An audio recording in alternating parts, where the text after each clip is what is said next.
Good evening, everybody. Good morning, good afternoon, depending when you're watching. I should note that I do take that catchphrase from our friends at Apicultura Sin Fronteras. I often say that, so I wanted to acknowledge them. But welcome to tonight's webinar. Tonight's webinar is going to focus on double-stranded RNA for Varroa control. So we're going to have a number of guests. We have Devan Rawn from the University of Florida, Joana Merk from Victoria University in New Zealand, myself from the Manitoba Tech Transfer Program, and we have two representatives with GreenLight Biosciences, Adam and Brian, here with us tonight. So just to get started, I just wanted to mention this webinar is not going to go over too much of the basics on RNAi for Varroa control, but just to bring everyone up to speed on the same page, we're talking about a new active ingredient to control Varroa. GreenLight Biosciences produces a product called Norroa with the active ingredient called Vadiscana. It's fed in a sugar syrup, and this mite control treatment does not kill mites. What it does is it prevents mites from reproducing. And we're going to hear a little bit about this from our first presenter tonight. But before we jump into that, I just wanted to mention that if you are looking for some primers on Norroa and how it works, you could check out the North Central IPM Center's recent webinar on RNAi. You could also check out a recent webinar with Adam from GreenLight that he did with Garrett Slater from Texas A&M University. So tonight we'll be taking some questions at the end. Feel free to put them in the chat. I think it's best if you put your questions in at the end of each presentation or at the end of all the presentations, so I'll be able to find them more easily and ask them to our presenters. So in a moment, I'm just going to bring up on the screen Devan. Devan is joining us from Florida tonight. He joined the Honeybee Research and Extension Lab at the University of Florida in 2022. And now serves as the lead field technician. His work focuses on research in honeybee nutrition, control, and Varroa queen rearing. Devan comes from Ontario, so he received his Bachelor of Science in Biology from the University of Guelph. So we're really happy to have him here on this Manitoba Run webinar tonight. He is previously a technician with the Ontario Beekeepers Association, the Tech Transfer Program, and a commercial beekeeper producing queens, honey, and is taught at Niagara College in Canada's commercial beekeeping program. So we're going to welcome Devan here tonight. And Devan, I'm just going to pull up your presentation as soon as you click share. Okay. Thank you.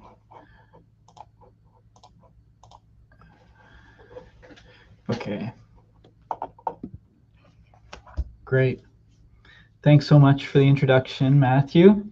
And yeah, thanks for inviting me and everyone who's tuning in. It's nice to be speaking to an audience that maybe mostly Canadian. I've been down here in Florida now for almost 4 years completely, and I love it. But of course, there's some things that I miss about home. So tonight, I really just want to walk you through the field trials that we did with this product. Before it was registered for use, at least here in the US, and what sort of results that we saw. So I'm going to dive right into it. Let me click here. Okay. So as a real brief introduction, should we still be worried about Varroa destructor? And of course, all of you that are beekeepers out there know that yes, we should be.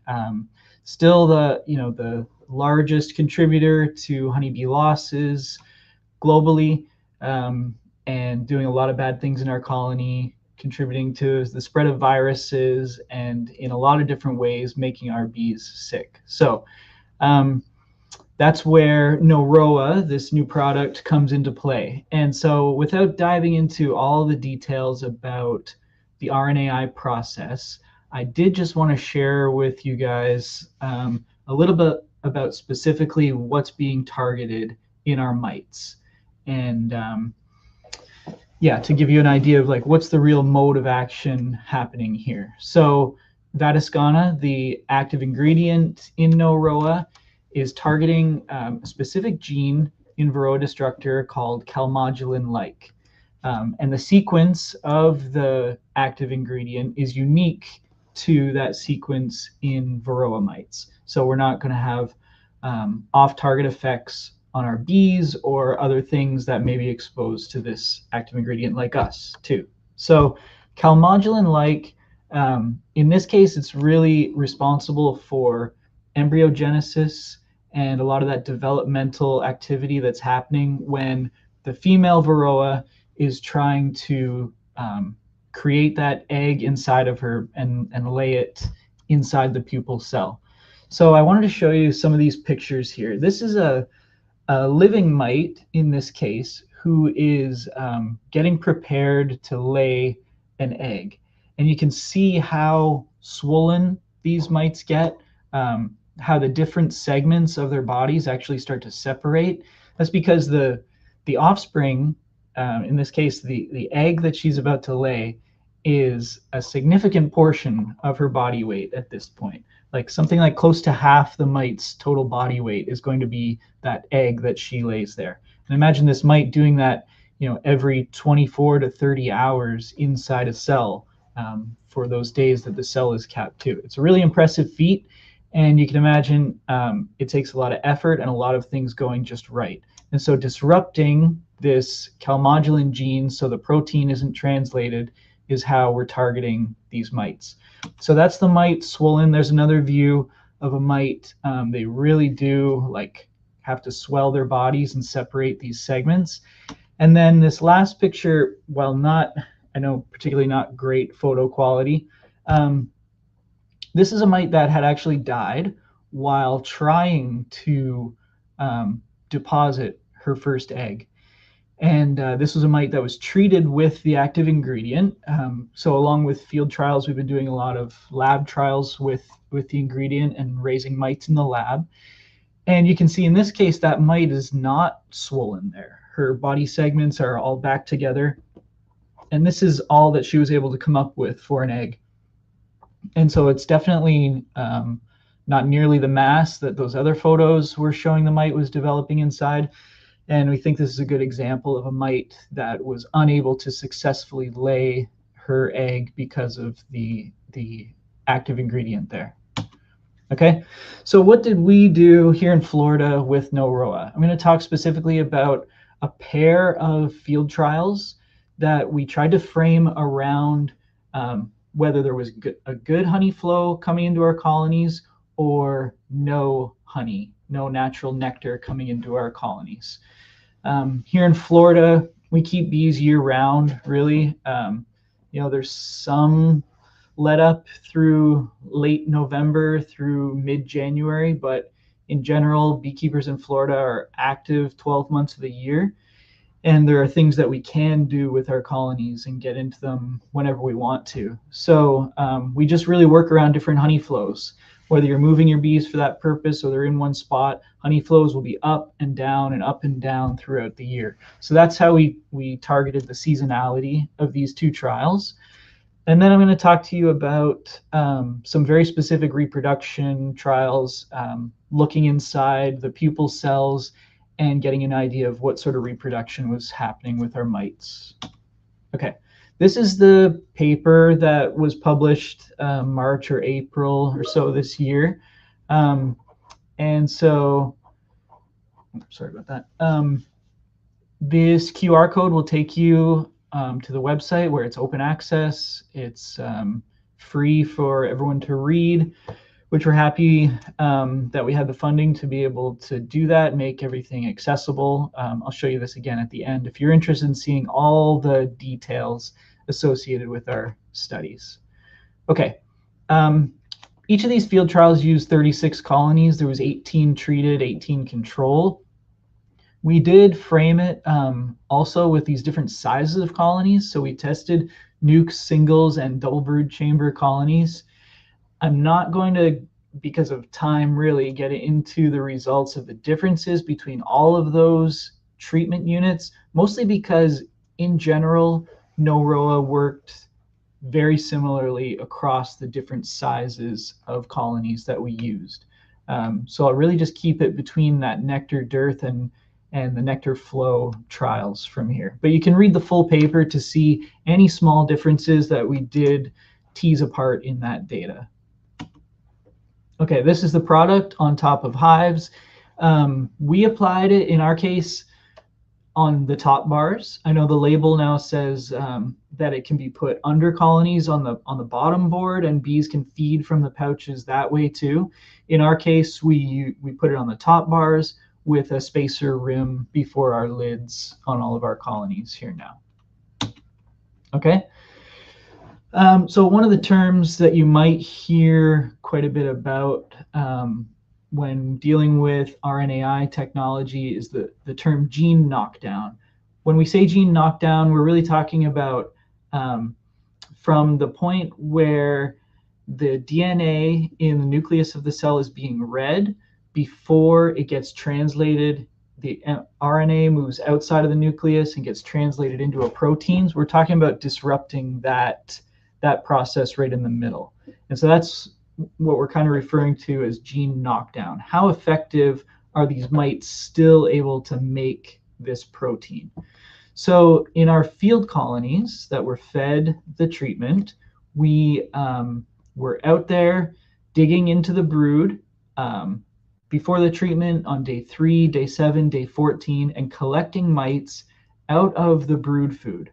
So I'm targeting these like L5, the oldest possible larvae that are in our colonies, and pulling that larva aside, digging out the brood food from there, and sampling the mites that are swimming in that brood food, which we can assume and hope is diluted with some of the Norroa product. And that's where we're really exposing our mites. And so we relied on help from the people at GreenLight Biosciences their scientists and lab technicians to get this genetic work done. Okay, this is just a fun picture, I think, because in our second field trial, we dyed the product. And so we really wanted to see where was the product going through the hive, how quickly were the bees taking it up and using it in the brood food, and what did that sort of look like as a concentration. So we used the dye sort of as a proxy for the concentration of the active ingredient, and I'll show you some results on that towards the end. But you can see these bees feeding on the pouches normally, and the red tint that they get in their abdomens from filling up on that dyed sugar syrup. So I just like that picture. The final reproductive trial was more specifically looking at, are these mites reproducing? Do they have offspring at the proper stages where we expect them to, based on the timeline of the pupa that's in the cell that we're uncapping? So I'll get to that. I think this, even more so than our the sort of larger overview of the field trials, this really showed how the product was working and disrupting mite reproduction. So yeah, I'll show you those results at the end here too. These charts are, really boil down the crux of our field trials. The important thing to notice, we've got a nectar dearth trial on the left and the trial during a good honey flow on the right. But noticing where we started our mite infestation levels, I think, is the more important part of our results here. During the nectar dearth trial, we started on average about 4.5 mites per 100 bees. And throughout this trial, 3 months later, even our treated colonies continued to grow. They did grow at a slightly slower rate than the control colonies, but there was probably just at a level where there were so many mites in these colonies to begin with that some of those mites avoided the initial treatment and were relatively unaffected, and so they still continued to grow throughout the trial. Where we really saw the best effect of the product was when we started at or slightly below the treatment threshold of 3 mites per 100 bees. And during that trial, 3 months later, 12 weeks that we sampled across, our treated colonies still remained at the same level of mites that they started with. They did actually, during the first 3 weeks, decrease in mite levels and really diverged from the control colonies there. But even after 12 weeks, they had only rebounded to the point where they were originally. So the product was really able to maintain low mite levels when the mite levels were relatively low to begin with. It is a bit odd here. In our control colonies, we didn't see much growth in these last 3 weeks of the trial there. I might have expected those control colonies to really just ramp up at that point. So I can't exactly explain why this is a flat line there, but these are still, we saw significant differences between our treated mite levels and our control mite levels there. Okay, this is the gene knockdown data. And so, like I said, this is talking about how well these mites are able to translate the gene for this protein into the actual protein itself. So we measure these sort of normalized to the control mites. So the dark blue bars are the treated mites, and the light blue bars is the relative expression of the control mites. You can see in our first trial here, we saw 1 week after the pouch was applied, 7 days later, we had a 60% reduction in how much of that gene was actually making it to protein translation. So they're only doing about 40% as much as the untreated mites. Our second trial, when the nectar flow was on, despite this one showing the more effective mite control overall, we didn't see quite as strong of a gene knockdown. There's a couple things to explain that. I mean, we framed this whole study around the nectar flow because there's some suspicion that if this active ingredient is delivered in a sugar syrup, then natural nectar coming into the hive is just going to serve to dilute that active ingredient. And the brood food, depending on the age of the larva, what they're feeding, it can be more than half nectar or honey that the bees had previously stored if there's no nectar flow. But when the nectar flow is really on strong, they'll often just use that raw nectar diluted with their royal jelly and fed to workers that way. So that does kind of explain when a lot of nectar is coming into the hive, it may be diluting the product a little bit, but we saw actually the better field efficacy in this season anyway. So I don't think it's anything to be concerned about. And this picture I think shows it's an interesting case with this product. We dyed it, and we saw the dyed product in our brood food, which I'll show you the charts of in a second. But we also saw the bees storing it, and so it's still a question, like, is this active ingredient, how long is it going to be effective for our bees if they're storing it on the outsides of the brood chamber, on your outside frames, and using it months down the line? I'm not sure about that, to be honest. Okay, and this is the dye concentration in our brood food. So as I pull off those really old larvae, there's often, or always, I guess I should say, in a healthy colony, there is always residual brood food left under those larvae. And we can see how pink it got in our study. So interestingly, that really peaked at day 3.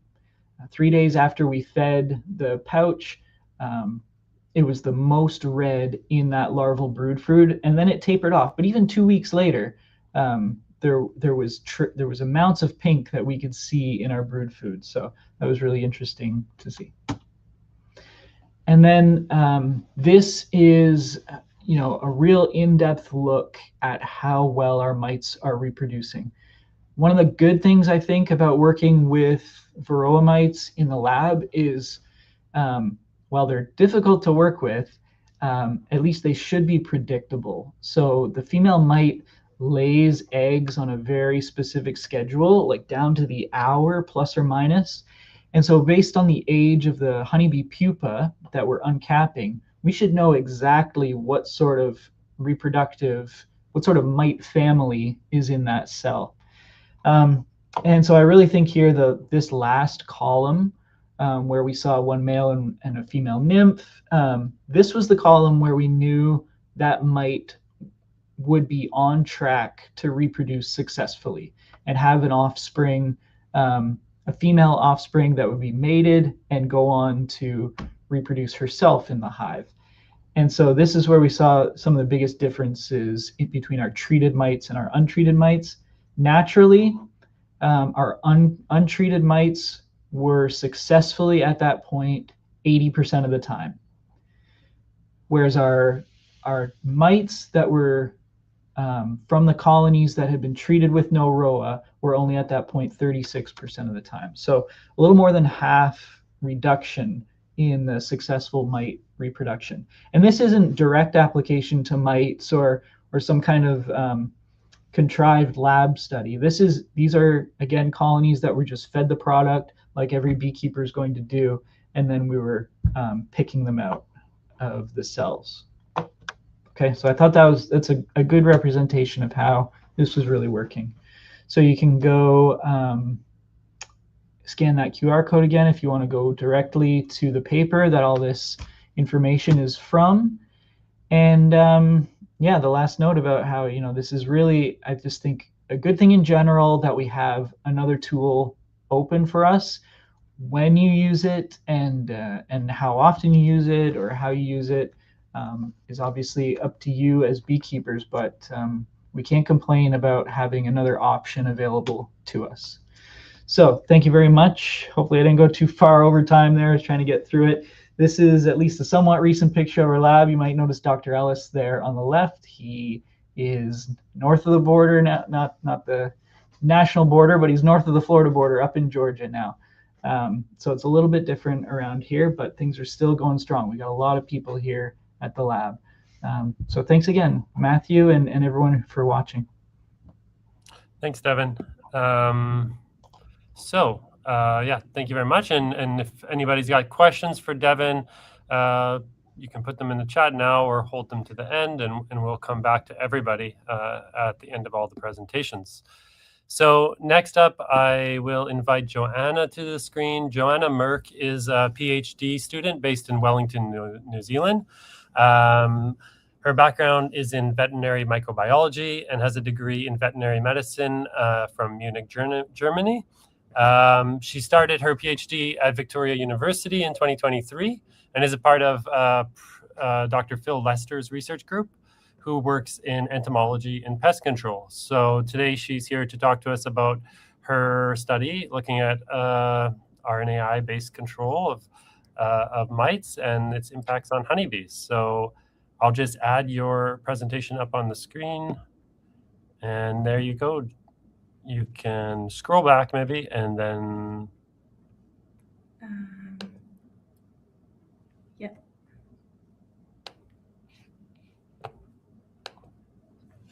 Perfect. All right. Here we go. Okay. I'll leave you to it.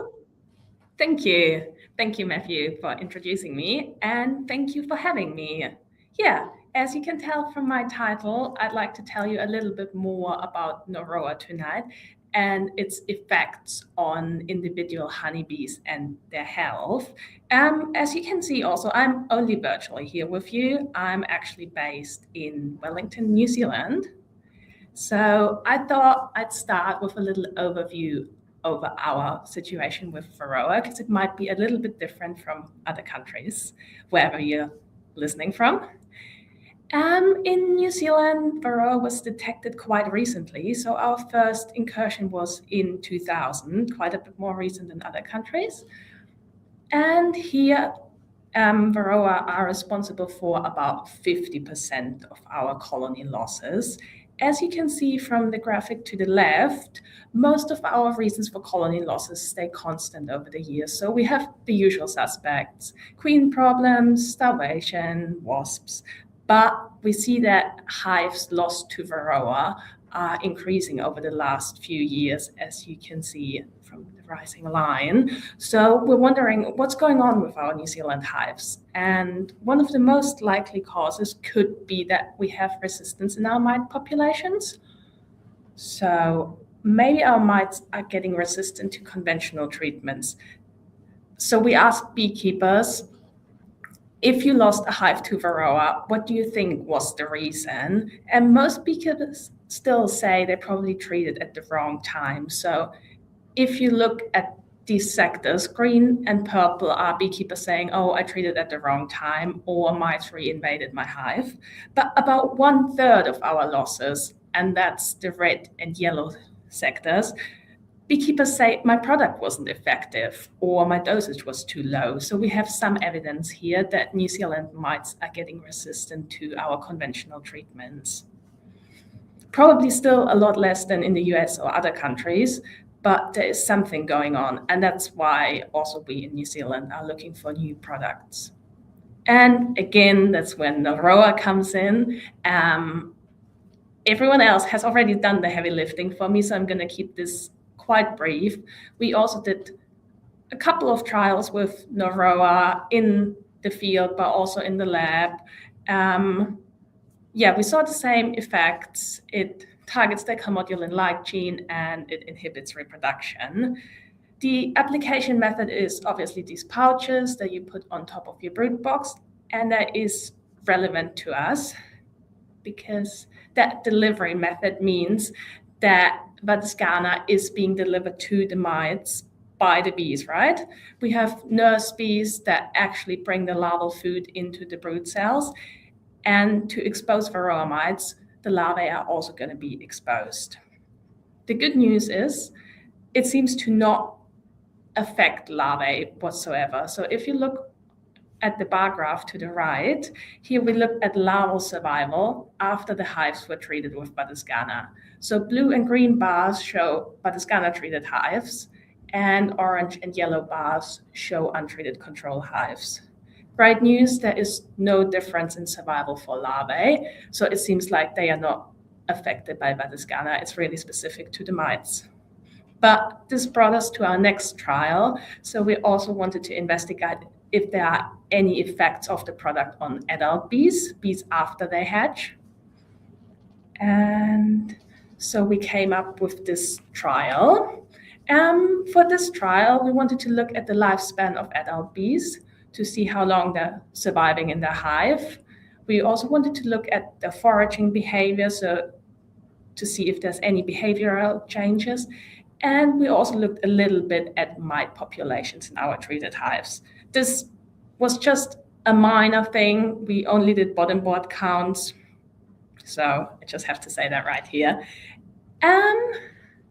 For my setup, as I said, we're based in Wellington. So we use 2 apiary sites around the Wellington campus. And I used 3 different treatment groups for this trial, each with 3 replicates. So we had a control group that received no mite control whatsoever. We just fed them blank sugar water pouches. Then we had a group that was treated with Amitraz strips, just commercial strips that you've all seen and used before. And the third group actually received those pouches containing Norroa with the active ingredient Vatiskana. So I wanted to track bees from all these hives, and I did that using RFID, or radio frequency identification technology. It sounds complicated, but really you just have a tiny RFID chip, as you can see it in the picture, attached to some of your bees. And then to each of your hives, you have one of these white boxes, an RFID reader attached to the hive entrance. So whenever one of your bees enters the hive or leaves the hive, this reader will detect it. To kind of get maximum exposure, we treated the hives first with Vatiskana or the other treatment, and then we collected newly hatching bees. So we collected them directly from the frames when they came out of their brood cell. Then we tagged them with these tiny RFID chips. So we aimed for 150 bees per hive. And we assigned them to the home hive, so we would know which hive they were born in, hatched in. And then we just released the tagged bees back into their hives just to live their full and happy life. And I brought a little video here just to show you our system in action. So the white box you can see is the RFID reader. And then you will soon see 2 bees leaving the entrance with their tiny chips on their back. So this is number 1. Yeah, right here. They're behaving completely normally, so it seemed like the RFID chips are not disturbing them whatsoever. And we can also see the other bees interact with them normally. So we'll soon have one returning to the hive. They fly just fine. The RFID chips are really light, less than 5 milligram, and they can fly with them. And also the bees, their nestmates, don't recognize them as foreign or anything. So it seemed to be a really less invasive technology, but super accurate. You get all these counts. You can track all your foraging trips. So actually really neat. And with this, I can show you some results. So as I said, we first looked at lifespan. You can see the lifespan here on the horizontal axis in days. And then on the vertical axis, you see the proportion of bees that is alive at each of these time points. So we found the shortest lifespan here in yellow was the untreated bees. So yeah, parasitization with Varroa really had negative effects on the bees, made them die earlier. We found that Batiscana treated bees in green were intermediate, and Amethyst treated bees, the red line here, actually survived for the longest. So they had an average lifespan of about 31 days. Again, my data is just a very quick overview. If you'd like to read the full paper, there is a DOI here included. If you just type that in any search engine, it'll come up with the paper, and you can spend more time looking at the graphs if you'd like to. So yeah, intermediate lifespan. I do think I have an explanation for that, but I will have to show you a couple more slides first, so bear with me. Next, as I said, we looked at foraging behavior. I looked at the average number of foraging trips that a bee did in her lifespan. So on the vertical axis here, we're looking at the number of foraging trips.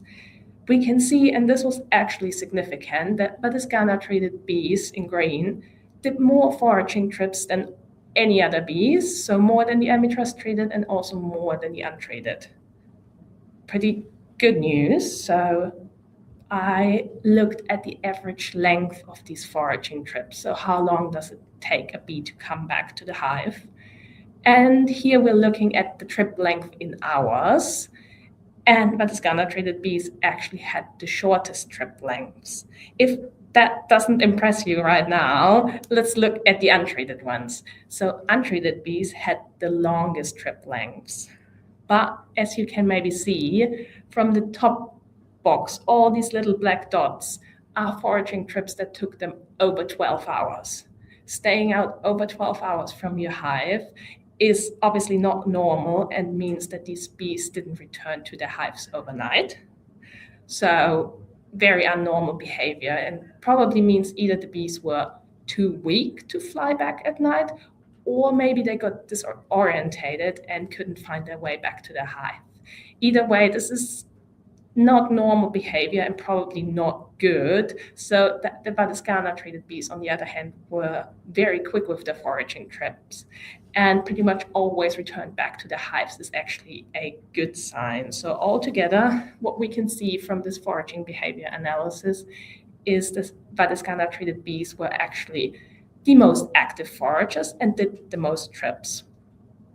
And I think that can actually also explain our shorter lifespans, because obviously foraging behavior is very risky. It forces the bees to leave the safe hive. So if you're more out in the open foraging, some of them might get killed, might have a shorter lifespan and don't return back to their hive. So yeah, I think if you're a very active forager, that probably correlates with a slightly shorter lifespan. So here we got some mite counts. As I said, we only did bottom board counts, so we didn't have to open up the hives and disturb the tagged bees. Not much happened for the first 8 to 10 weeks, and then mite loads started to increase in all hives. That's mostly due to the season, because we were just going into autumn. But we found significantly lower mite counts in the Batiscana treated hives.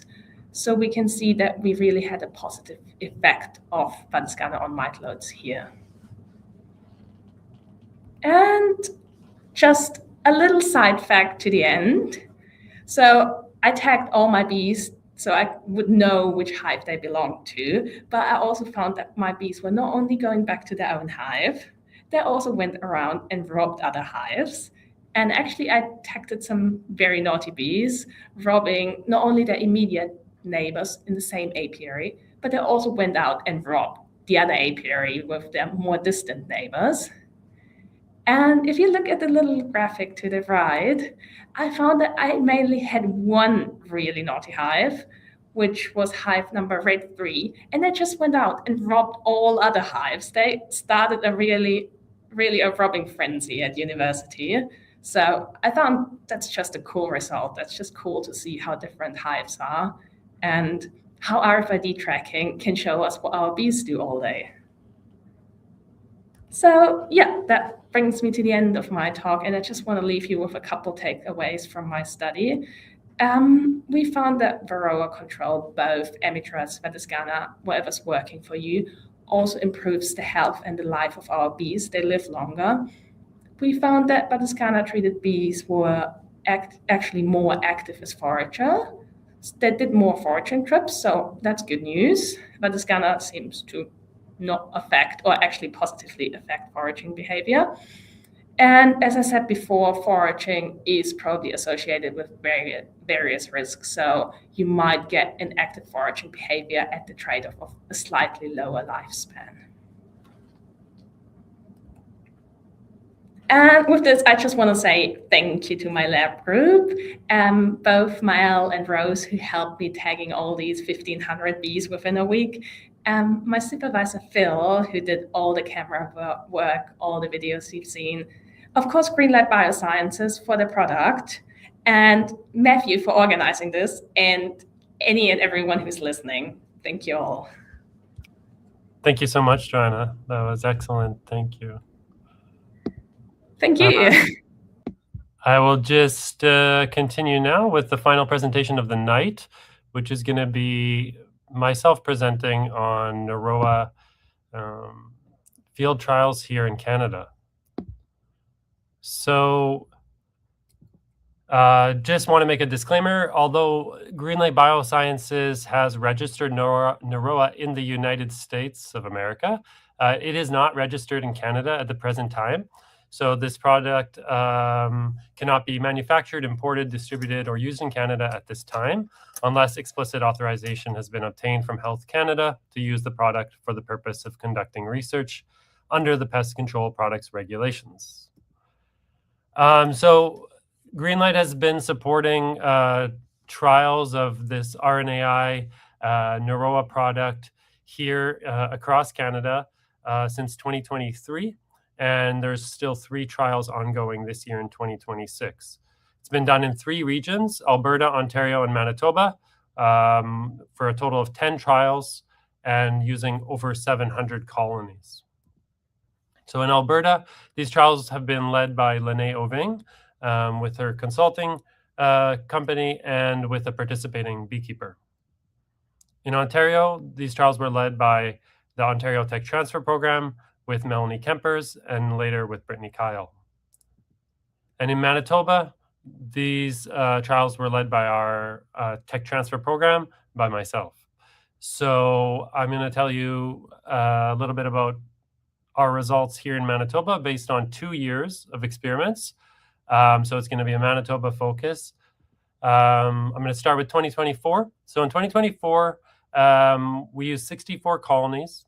We set them up on May 17th, and the first treatment was applied on June 25th. The trial ended October 11th, and the purpose was to evaluate the efficacy of Norroa for controlling Varroa. To set up my colonies, that spring I had about 100 colonies of different strengths and different mite loads.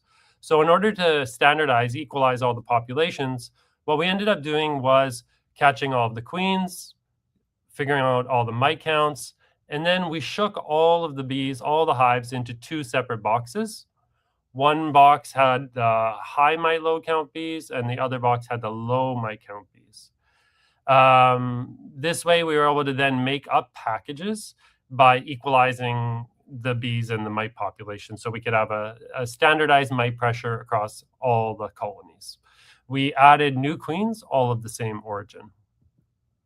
So in 2024, we had 4 different treatment groups. We had Norroa as a standalone spring treatment on May 25th, Norroa plus oxalic acid dribble 5 days prior.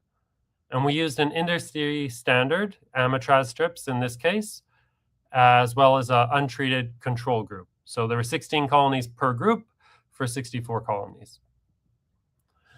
We collected data on various assessments, which I'm going to take you through and show you what we found. But we collected mite washes. We collected bee samples to do Varroa infestation level estimates using alcohol washes. We counted frames of bees, frames of brood. We did open and closed brood scores, and we looked for any observable signs of disease, such as deformed wing virus, chalk brood, etc.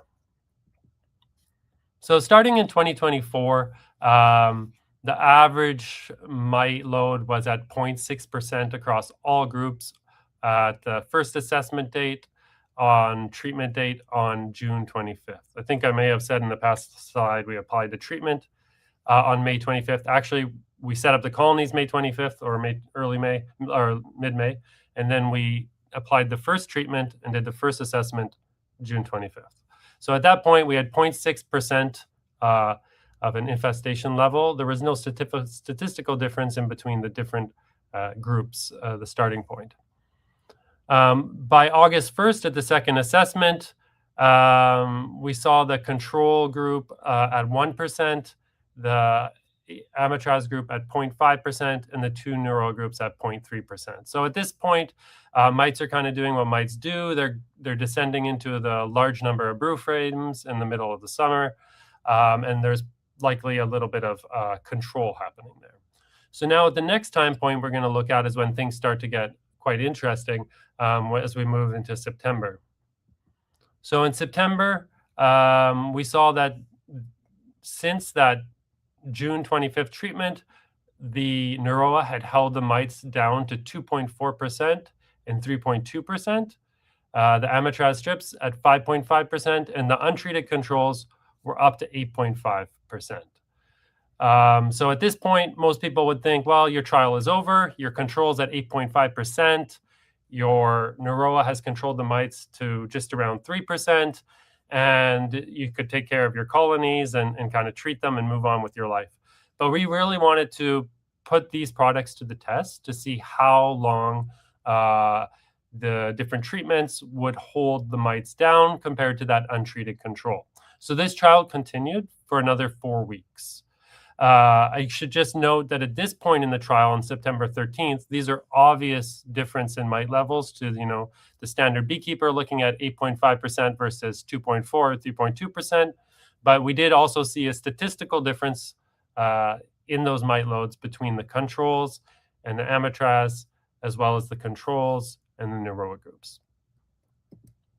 So on October 11th, the average for the untreated controls were up at nearly 30%. The amatraz strips had held the mites down to 19.4%, and the Norroa had held the mites down to 12.6% and 10.2%. So there was a statistical difference in between the control groups and the Norroa groups, as well as the amatraz groups and one of the Norroa groups. So again, the black there on the bottom is oxalic acid and Norroa together, and the green is just Norroa. And there wasn't any statistical difference in between those two groups. And from what I understand from GreenLight, they haven't really seen a difference whether you're treating with oxalic prior or just a day before, or in this case, Norroa only.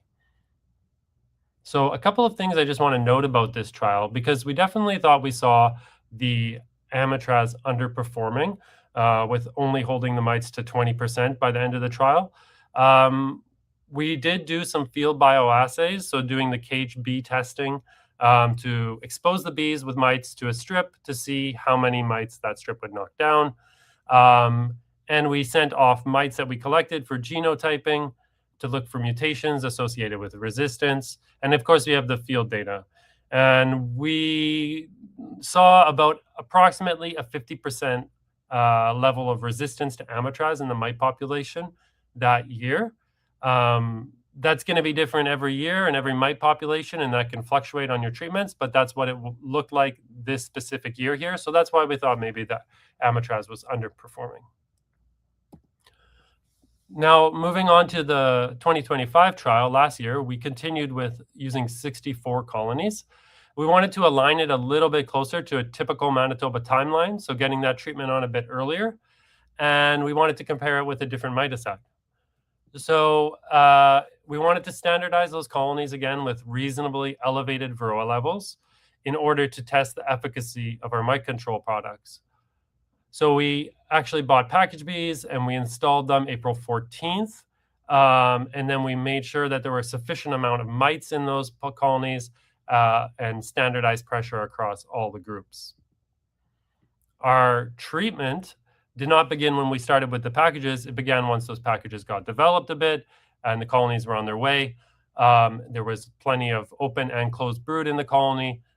We want to put that Norroa in so it can come into contact with the open brood, reach the open brood. So that's why we need to wait a little bit longer instead of treating, for example, when it's broodless. So we began on May 22nd and we wrapped up on September 3rd. So I'll take you through the results of last year's trial.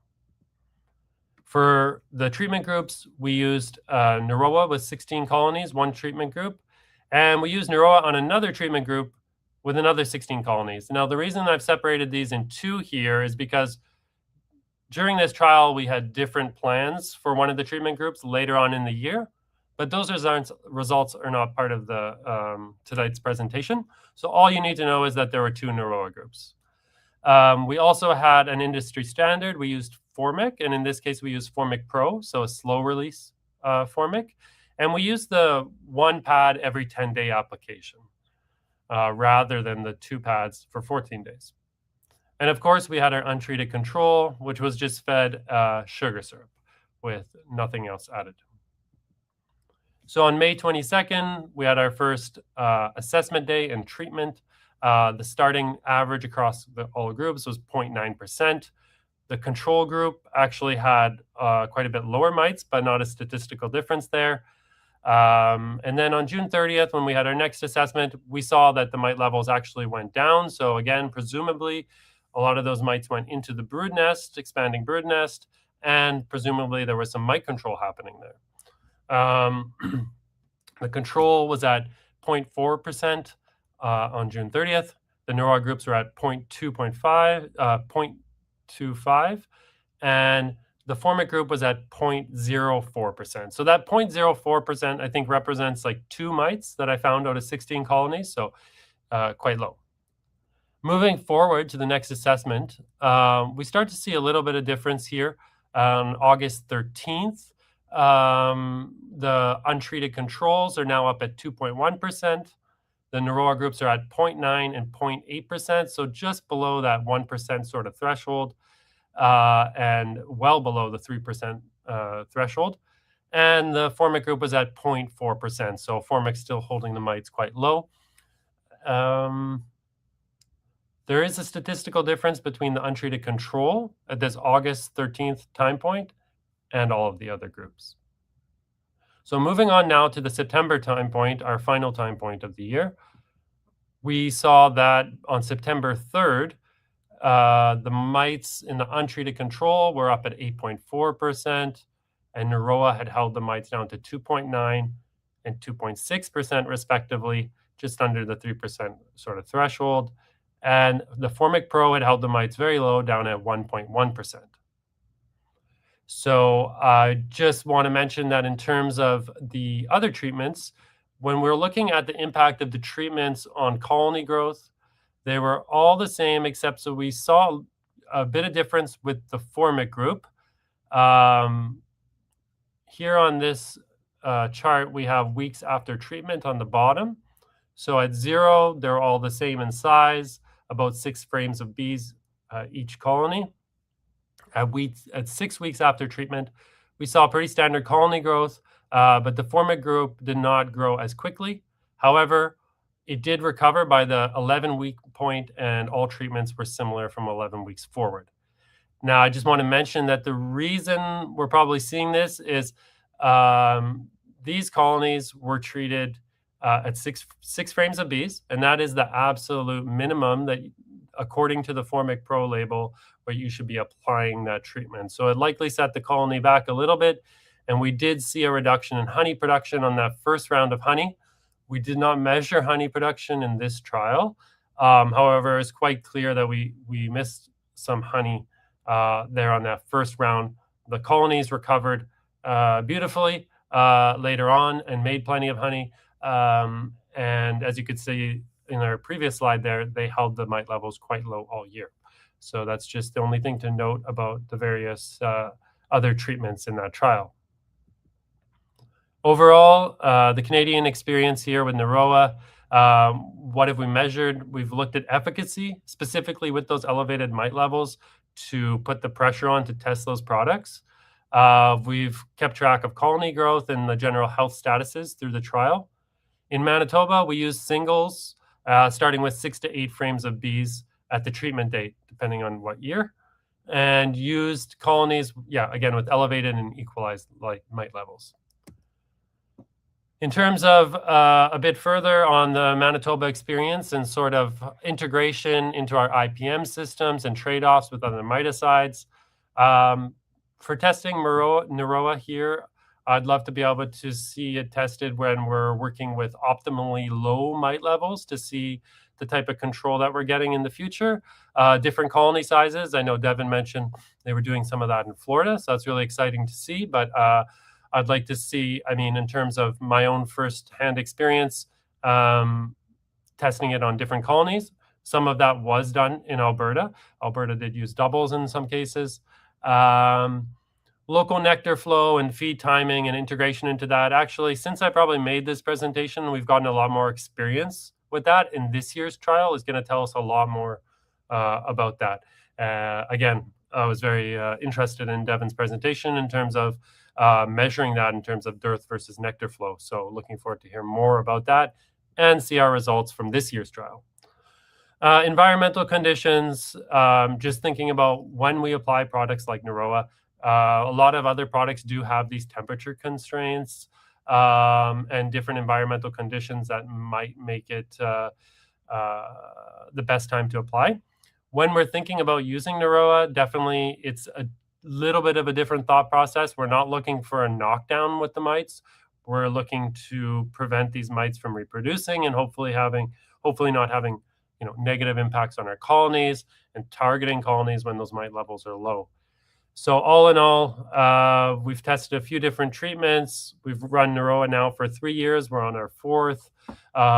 As all beekeepers know, when we're considering mite control options, we're thinking about labor, time investment, the cost of doing these things and the cost of the product, and then that return on investment. So are we getting the honey crop we want out of it, or are we getting the populations we want out of it? How's the bee health? So just trying to tie all those things together and understand where Norroa fits into our IPM system. It's really exciting. So I'm going to leave it here, and we'll have a little bit of conversation with our presenters, as well as with GreenLight Biosciences, and we could talk maybe a little bit more about that. So if you have any questions, put them in the chat relatively quickly, and we will address them. So I'll bring everybody else back on the stage now. Oh, and I guess I should go back to my slide and just thank you to Sustainable Canadian Agricultural Partnership, GreenLight Biosciences, and all of our other partners, and my contact information.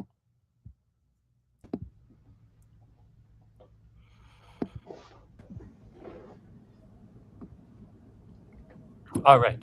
So, folks, I will now redirect my attention to some of the questions. But first off, yeah, I was just really enjoying everyone's presentations.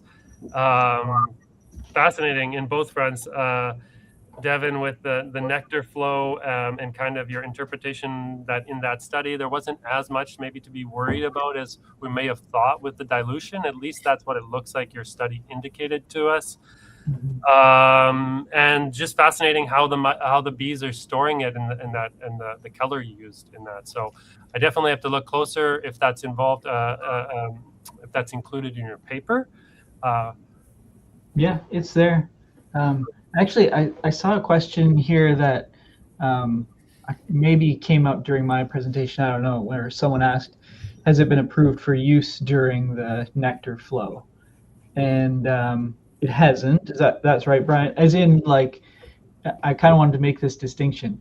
If you have honey supers on and you intend on collecting honey that you're going to harvest, that's not the time to use this product. Am I right to say that, Brian? It's not intended for that use at all. Yeah, we recommend that you not treat with the honey supers on, and it's not a safety issue in the honey, but we don't want the product moved up into the supers, as your paper rightly shows. We want it stored in the brood chamber, so right. We don't want the honey supers on at the time of treatment. Yeah. You put the supers on as soon as the pouches are empty and the bees have stored it. So. And so the distinction I wanted to make was, I know obviously in a Canadian climate, when the honey flow is on, you're making honey. That's your intention as a beekeeper, and that's not the case everywhere.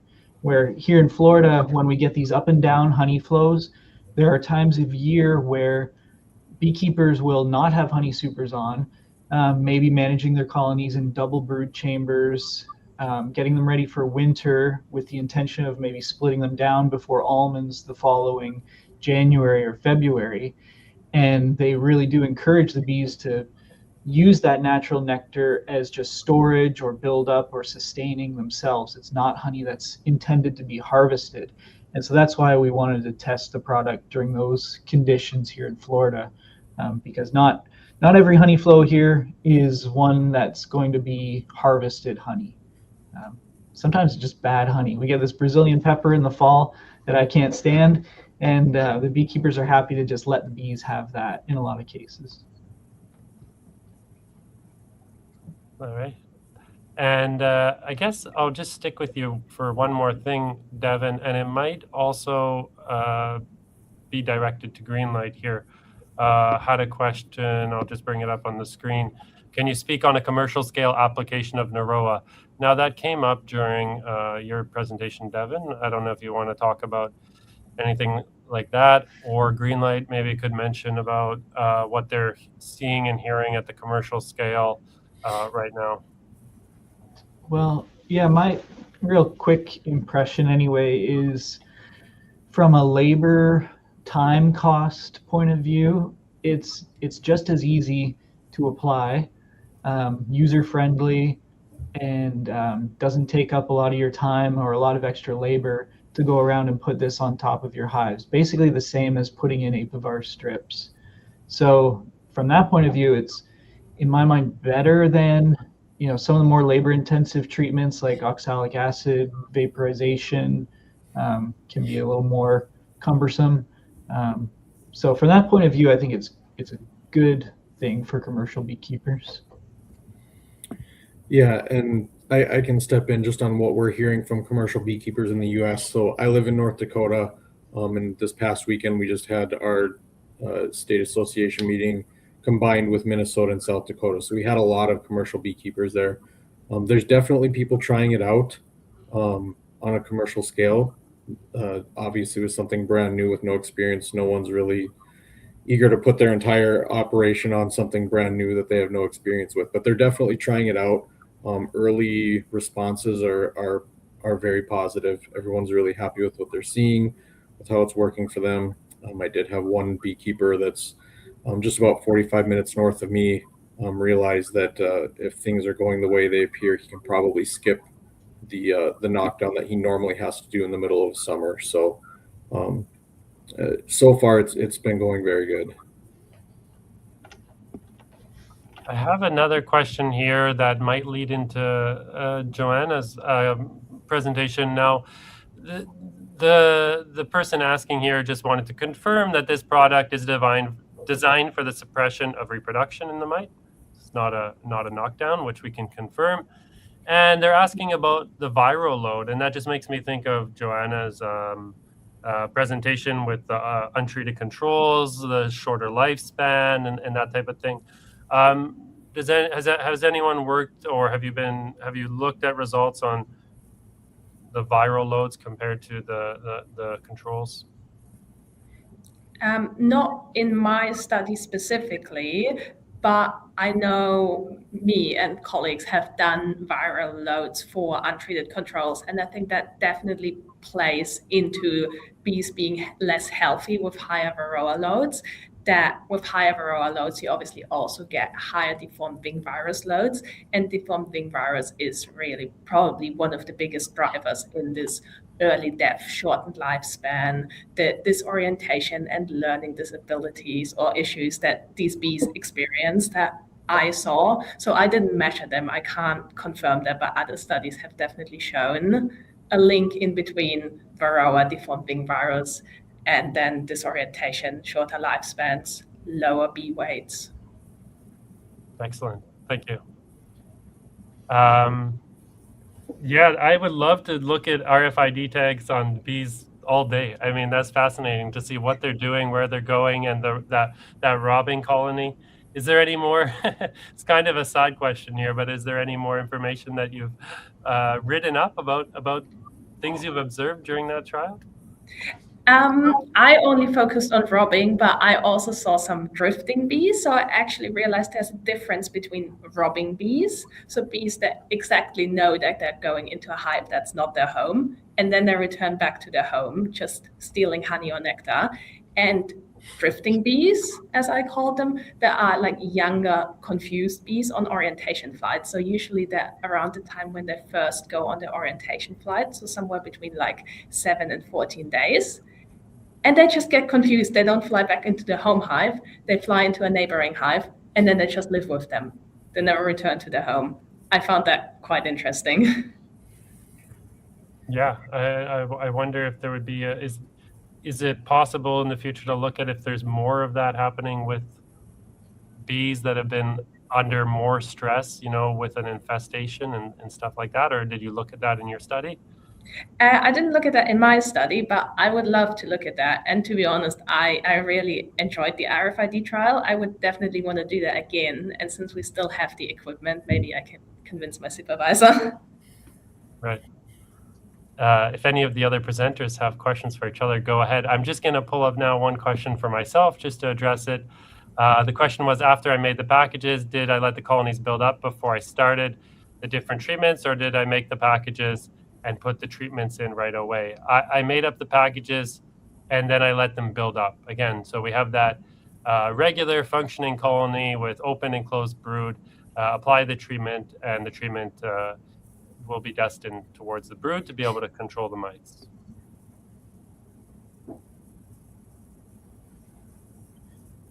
Yeah, that raises an important point, Matthew. You need to have active brood present for this product to work well. It needs to get into the brood for the mites to be exposed. And so in that case, with the packages, starting new colonies and such, or after requeening, you want to let the queen get restarted, let her start laying before you treat. Right. I'll make a final call out for questions here, and if there's not, we'll wrap up pretty soon. Does anyone else have anything they'd like to add that was maybe missing, or anything I think might be helpful to the audience?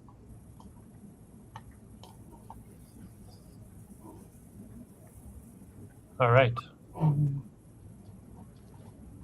Well, I'm looking forward to sort of rewatching these presentations when I can focus on not only running the webinar. I really appreciate you guys taking the time to be here and share this information with beekeepers. I get a lot of questions about Norroa. And I'm really happy to be here with GreenLight, sharing this work we've done together over the past years. And yeah, just putting it out there so beekeepers can see what we're up to and what's coming down the road, at least here in Canada. I know in the US this is already available, but not quite yet in Canada, and I believe not quite yet in New Zealand. That's correct.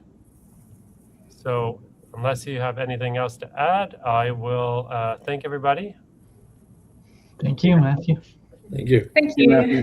And for the night, thank you.